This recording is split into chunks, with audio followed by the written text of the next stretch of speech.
میرے نبی نے امت کا بڑا درد کیا ہے، بڑا لحاظ کیا ہے، بڑا خیال کیا ہے۔ دروازے پہ دستک ہوئی، طبیعت خراب میرے سرکار کی۔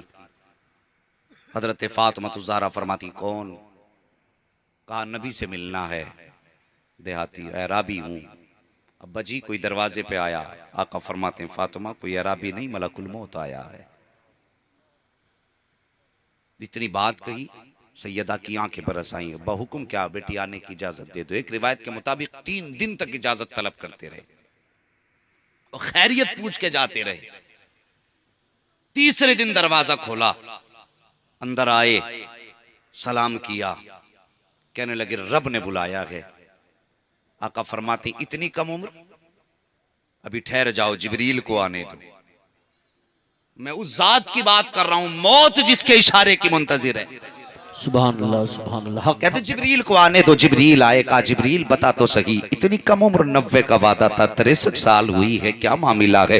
جبریل امین گئے رب کی بارگاہ میں، تیرا محبوب یہ فرما رہا ہے۔ رب نے فرمایا جبریل جاؤ میرے محبوب سے پوچھو، جو ان کی مرضی ہوگی اسی حساب سے عمر بڑھا دی جائے گی، جتنا وہ چاہیں گے اتنی عمر بڑھائی جائے گی۔ جبریل آئے، کہتے ہیں آقا رب فرماتا ہے محبوب تیری مرضی ہے، قلم بھی تیرا ہے، تحریر بھی تیری ہے، فیصلہ بھی تیرا، بتا کب تک رہنا چاہتا ہے؟ میرے نبی فرماتے ہیں جبریل جاؤ رب سے کہہ دو کہ بس میں بھی مشتاق ہوں اپنے رب سے زیارت کا، لیکن بس ایک خواہش ہے۔ کہا کیا؟ کہ میرے بعد میری امت کا کیا بنے گا، میری امت کا کیا ہوگا؟ اتنی بات کہی ہے، جبریل امین واپس گئے ہیں، رب آقا فرما رہے ہیں کہ میری امت کا کیا بنے گا۔ رب نے فرمایا جبریل جاؤ محبوب سے کہہ دو امت کی فکر نہ کریں۔ جبریل آئے، کہا رب فرما رہا کہ محبوب امت کی فکر نہ کیجئے۔ آقا فرماتے ہیں جبریل جاؤ پوچھ کر کے آؤ امت کا کیا بنے گا۔ 3 مرتبہ جبریل امین کو واپس بھیجا گیا ہے۔ تیسری مرتبہ رب نے فرمایا محبوب سے جا کے کہہ دو محبوب اداس نہ ہو، اور جا کے میرے محبوب سے کہہ دینا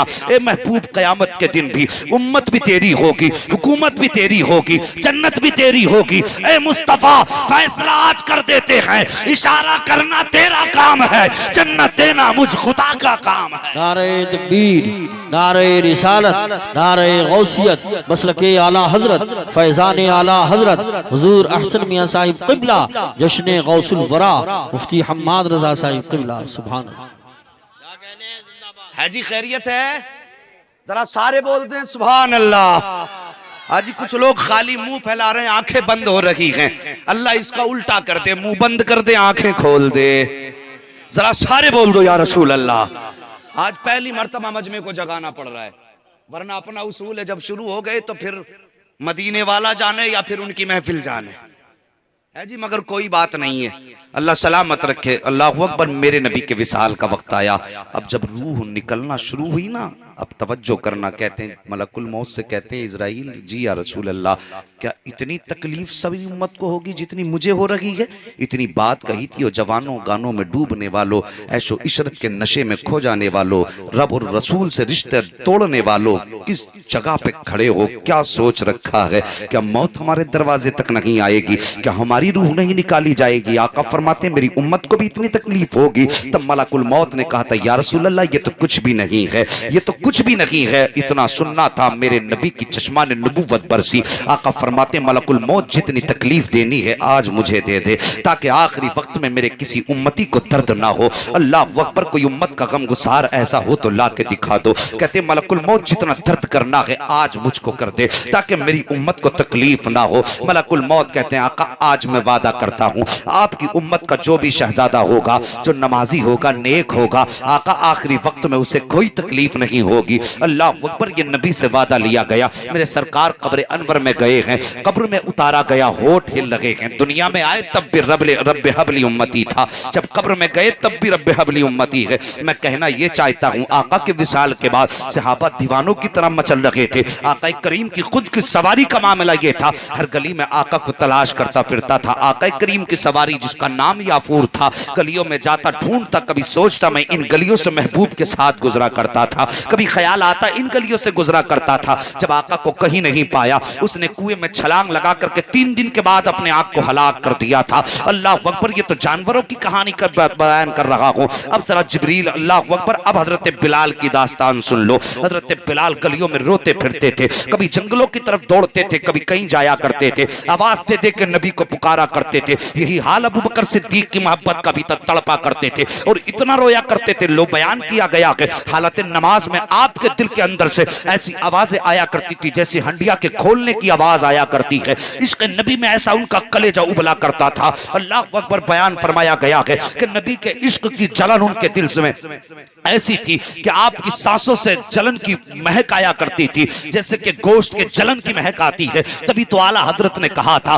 اے عشق تیرے صدقے جلنے سے چھٹے سستے, جو آگ بجھا دے گی وہ آگ لگائی ہے. یہ آگ ان کے سینے میں لگی تھی اور جب سلگتی ہے یہ آگ تو امام کہتے ہیں اے دل یہ سلگنا کیا, چلنا کے تو جل بھی اٹھ, دم گھٹنے لگا ظالم, کیا دھولی رمائی ہے. یہ عشق تھا صدیق اکبر کا. آؤ بلال کی کہانی بتاتا چلو. یہ نبی کا بلال ہے. کچھ دن مدینے میں گزارے ہیں مگر پھر ملک شام کا سفر طے کیا ہے. ملک شام چلے گئے ہیں, وہاں جا کر کے بسیرا ڈالا ہے. ایک دن خواب میں آنکھ لگی ہے, ادھر بستر پہ سوئے ہیں, ادھر خواب میں مصطفیٰ تشریف لے آتے ہیں اور کہتے بلال کئی دن ہو گئے ہیں تم نے ملنا چھوڑ دیا ہے, کیا تمہیں محبوب کی یاد نہیں آتی ہے. اتنی بات نبی نے کہی ہے. بلال کی آنکھ کھل جاتی ہے, فوراً بستر سے اٹھتے ہیں, بیوی سے کہتے ہیں سفر کا انتظام کر. بیوی کہتی میرے سرتاج بتاؤ تو صحیح, ابھی تو رات ہے کدھر جانا ہے. کہ تجھے کیا بتاؤں میرے محبوب نے بلایا ہے. اللہ اکبر. حضرت بلال رات ہی میں سفر شروع کر دیتے ہیں. حضرت بلال نے رات میں سفر شروع کیا ہے. چلتے چلتے ایک روایت کے مطابق حضرت بلال کی سواری کا راستے میں انتقال ہو جاتا ہے.